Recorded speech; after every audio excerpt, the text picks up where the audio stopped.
Kita sama-sama deklarasikan. Ku menang bersama Yesus Tuhan. Ku menang di dalam peperangan. Ku menang atas segala setan. Haleluya, haleluya, ku menang. Haleluya, haleluya, dia bangkit. Haleluya, dia hidup. Haleluya, dia naik. Haleluya. Bapak, Ibu, saudaraku yang diberkati oleh Tuhan, senang sekali saya Mayor Sabar Siagian dari Korps Tondano berbagi berkat melalui kebenaran firman Tuhan, yang pada kesempatan ini saya akan bacakan dari Injil Lukas pasal 24 ayat yang ke-50 hingga ayat yang ke-53. Lukas 24 ayat yang ke-50 hingga ke-53. Demikian firman Tuhan. Kenaikan Yesus. Lalu Yesus membawa mereka keluar kota sampai dekat Betania. Di situ ia mengangkat tangannya dan memberkati mereka. Dan ketika ia sedang memberkati mereka, ia berpisah dari mereka dan terangkat ke sorga. Mereka sujud kepadanya, lalu mereka pulang ke Yerusalem dengan sangat bersukacita. Mereka senantiasa berada di bait Allah dan memuliakan Allah. Bapak, Ibu, saudaraku yang diberkati oleh Tuhan, tema firman Tuhan pada kesempatan ini bicara tentang kenaikan Tuhan Yesus ke surga. Pembacaan Alkitab yang telah kita baca jelas menggambarkan apa artinya peristiwa kenaikan Kristus ke surga. Berbicara mengenai kepastian adalah barang yang mahal di tengah dunia yang semakin tidak pasti. Secara khusus dalam kaitan dengan kehidupan sesudah kematian, kepastian menjadi kebutuhan yang semakin besar, sebab tidak ada seorang pun yang ingin menghabiskan kekekalan dalam penderitaan. Membayangkan hal ini saja sudah sedemikian menakutkan, apalagi menjalaninya. Jauh di dalam lubuk hati seseorang mereka mendambakan kepastian keselamatan. Saudaraku yang diberkati oleh Tuhan, kepastian ini diperoleh bukan berdasarkan apa yang kita lakukan bagi Allah, melainkan apa yang Kristus lakukan bagi kita. Karya penebusannya sempurna bagi kita. Ia mati, bangkit, naik ke sorga, dan menjadi pembela bagi kita. Kematiannya menyelesaikan persoalan terbesar kita, yaitu dosa. Kebangkitannya mengalahkan ketakutan terbesar kita, yaitu maut. Kenaikannya ke surga membuktikan bahwa segala kuasa ada di bawah kakinya. Haleluya. Apa saja beberapa hal yang penting menjadi makna tentang kenaikan Kristus ke surga itu? Yang pertama kita lihat dalam Lukas 24 ayat 51. Dan ketika ia sedang memberkati mereka, ia berpisah dari mereka dan terangkat ke sorga. Saudaraku yang terkasih, sebagaimana Yesus saat naik ke sorga memberkati murid-muridnya, berkat yang sama juga dinyatakan bagi kita yang percaya kepadanya. Perjalanan hidup yang kita jalani saat ini pun tidak luput dari penyertaannya dalam hidup kita masing-masing. Memang saat ini kita masih ada dalam dunia ini, tapi peristiwa kenaikan Yesus ke surga menjelaskan bahwa surga itu ada dan Dia sediakan tempat dalam kehidupan yang kekal bagi mereka yang percaya kepadanya.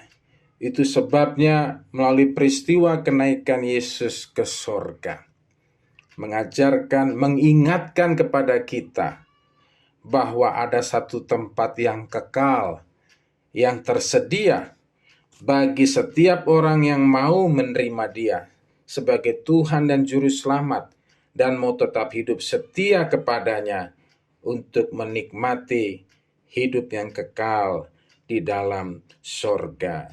Dan yang kedua, dalam Lukas 24 ayat 52 dikatakan mereka sujud menyembah kepadanya, lalu mereka pulang ke Yerusalem dengan sangat bersukacita. Saudaraku yang dikasihi oleh Tuhan, peristiwa kenaikan Kristus ke sorga itu penting. Mengapa? Karena dengan kenaikan Kristus ke sorga, Dia menyatakan siapa Dia, bahwa Dia bukan hanya sebatas nabi, bahwa Dia bukan penyebar agama saja, tetapi Dia adalah penguasa sorga. Dia berasal dari sorga, dan ketika Dia mati dan bangkit, Dia kembali ke sorga. Haleluya. Saudaraku yang dikasihi dalam Tuhan, itu sebabnya orang boleh bilang Kristen itu kafir. Orang boleh bilang apapun. Orang boleh bilang orang Kristen menyembah 3 Allah. Orang boleh bilang kekristenan itu ajaran yang membingungkan. Orang boleh bilang bahwa orang Kristen menyembah manusia. Orang berkata bukan Yesus yang disalibkan, tetapi Yudas Iskariot yang wajahnya diserupakan dengan Yesus. Apapun orang boleh bilang, tapi melalui perenungan Alkitab ini menjelaskan kepada saya dan saudara apa makna yang sebenarnya ketika Dia naik ke sorga. Dia naik ke sorga disaksikan oleh banyak orang. Dia naik ke sorga adalah peristiwa sejarah. Ini membuktikan bahwa ada miliaran manusia yang pernah hidup di muka bumi ini, tetapi hanya satu yang naik ke sorga, dan itu adalah Yesus Kristus. Berarti Dia adalah Tuhan itu sendiri. Dia itu adalah Raja segala raja. Hanya kepada Dia sajalah manusia patut beribadah dan menyembahnya. Pikiran manusia tidak dapat memahaminya. Pikiran manusia tidak dapat mengertinya. Kenapa? Karena manusia itu terbatas. Itu sebabnya peristiwa kenaikan Kristus ke surga harus kita rayakan dengan sukacita. Karena kenaikannya ke surga menyatakan siapa Dia sesungguhnya, bahwa Dia adalah Allah sendiri, Dia adalah penguasa surga, dan Dia berasal dari surga. Jadi yang kedua, kenapa Yesus naik ke sorga? Yang kedua, kenaikan Yesus ke sorga berbicara tentang siapa Dia sesungguhnya, bahwa Dia adalah Tuhan yang patut kita sembah. Dan yang ketiga, berbicara kenaikan Kristus ke sorga, kita lihat dalam Yohanes 14 ayat 1-2. Dikatakan demikian, janganlah gelisah hatimu, percayalah kepada Allah, percayalah juga kepadaku. Di rumah Bapa-Ku banyak tempat tinggal. Jika tidak demikian tentu Aku mengatakannya kepadamu. Sebab Aku pergi ke situ untuk menyediakan tempat bagimu. Bapak Ibu Saudaraku yang diberkati oleh Tuhan, kenaikan Kristus ke sorga memberikan keyakinan bagi kita tentang kepastian sorga. Karena Yesus berkata, Akulah jalan, kebenaran, dan hidup. Tidak ada seorang pun yang sampai kepada Bapa kalau tidak melalui Aku. Nah, Bapak Ibu Saudaraku yang diberkati oleh Tuhan, kekristenan bukan sekedar sebuah agama yang mengajar orang untuk hidup baik. Kita tentu sepakat semua agama mengajarkan kebaikan. Tetapi kekristenan bukan sekedar sebuah agama, tetapi berbicara tentang hubungan kita dengan Tuhan. Berbicara tentang kepastian keselamatan, hidup kekal di sorga sampai selamanya. Bahwa barang siapa yang bertobat meninggalkan dosa, lalu kemudian menerima Yesus sebagai juru selamatnya secara pribadi, maka dia akan diselamatkan. Itu sebabnya Yesus datang bukan untuk membawa agama, tetapi membawa keselamatan hidup yang kekal bersama Bapa di sorga. Bapak Ibu saudaraku yang diberkati oleh Tuhan, tidak pernah sekalipun Yesus berkata, "Aku datang untuk membawa agama Kristen." Tetapi dia berkata, "Marilah kepadaku semua yang letih lesu dan berbeban berat, aku akan memberikan kelegaan padamu." Dan firman Tuhan di dalam Yohanes 3 ayat 16 juga berkata, "Karena begitu besar kasih Allah akan dunia ini, sehingga ia telah mengaruniakan anaknya yang tunggal, supaya barang siapa yang percaya kepadanya tidak binasa, tetapi memperoleh hidup yang kekal." Itu berarti peristiwa kenaikan Kristus ke surga menyatakan siapa dia sebenarnya, bahwa dia adalah Tuhan dan dia menyediakan tempat bagi kita. Dan yang keempat, yang terakhir, dalam Lukas 24 ayat 53 dikatakan, "Mereka senantiasa berada di dalam bait Allah dan memuliakan Allah." Dalam 1 Korintus 6 ayat 19, "Atau tidak tahukah kamu bahwa tubuhmu adalah bait Roh Kudus yang diam di dalam kamu, Roh Kudus yang kamu peroleh dari Allah, dan bahwa kamu bukan milik kamu sendiri." Nah, peristiwa kenaikan Kristus ke surga. Yang keempat, respon kita memaknai peristiwa kenaikan Yesus ke surga. Haruslah kita mengisi hidup kita dengan terus memuliakan Allah di dalam kehidupan ini. Ada banyak tantangan, pergumulan, kesulitan di dalam kehidupan ini. Namun Tuhan ingin supaya kita menjalani kehidupan ini dengan terus bersyukur, memuliakan Allah dalam setiap waktu, dan percaya dalam setiap janjinya, bahwa peristiwa kenaikan Kristus ke surga berbicara tentang kemenangan iman Kristen, meyakini bahwa kehidupan kita telah ditebus, dan bagi kita yang percaya sungguh sampai pada kesudahannya, maka firman Tuhan katakan, barang siapa yang percaya tidak akan binasa, melainkan memperoleh hidup yang kekal. Nah, kiranya kebenaran firman Tuhan ini boleh menjadi berkat di dalam kehidupan kita masing-masing. Amin. Kita berdoa. Bapa di sorga, kami bersyukur kami boleh menikmati kebenaran firman Tuhan yang berbicara tentang makna kenaikan Yesus ke sorga. Biarlah melalui kebenaran firman Tuhan ini mendorong kehidupan kami untuk kami boleh tetap hidup setia, berpegang teguh pada setiap janji Tuhan.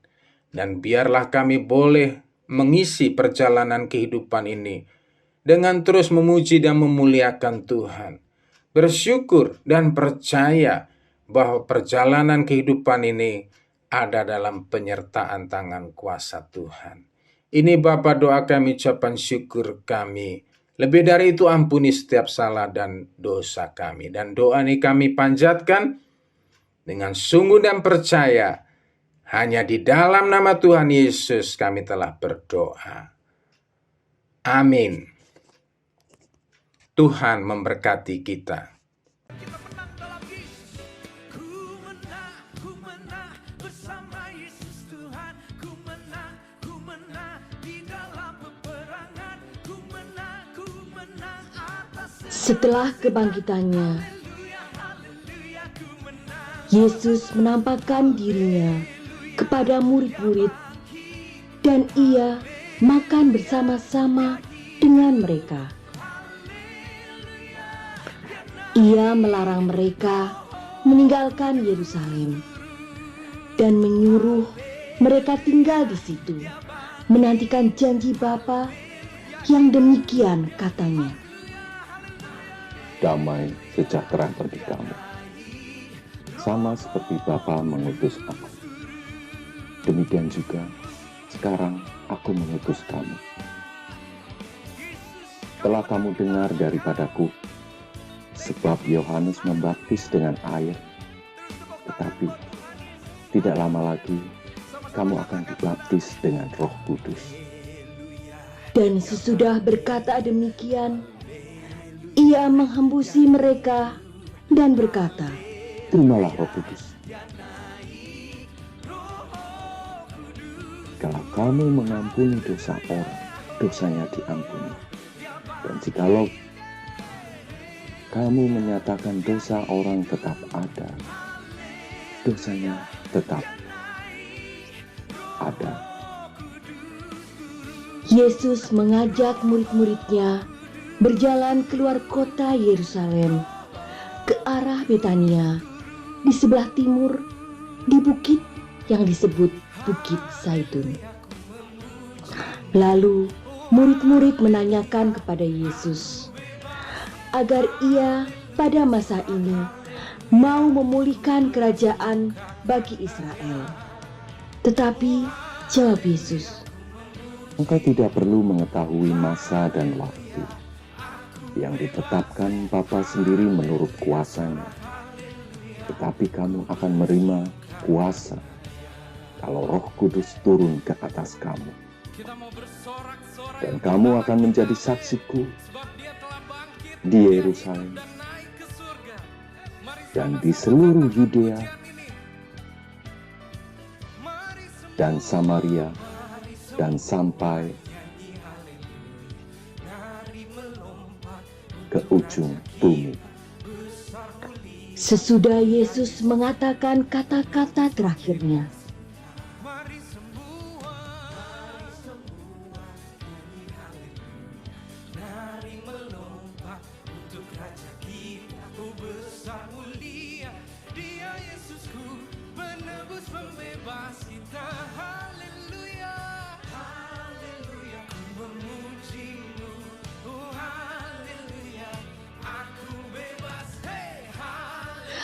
berangkatlah ia disaksikan oleh mereka, dan awan menutupnya dari pandangan mereka.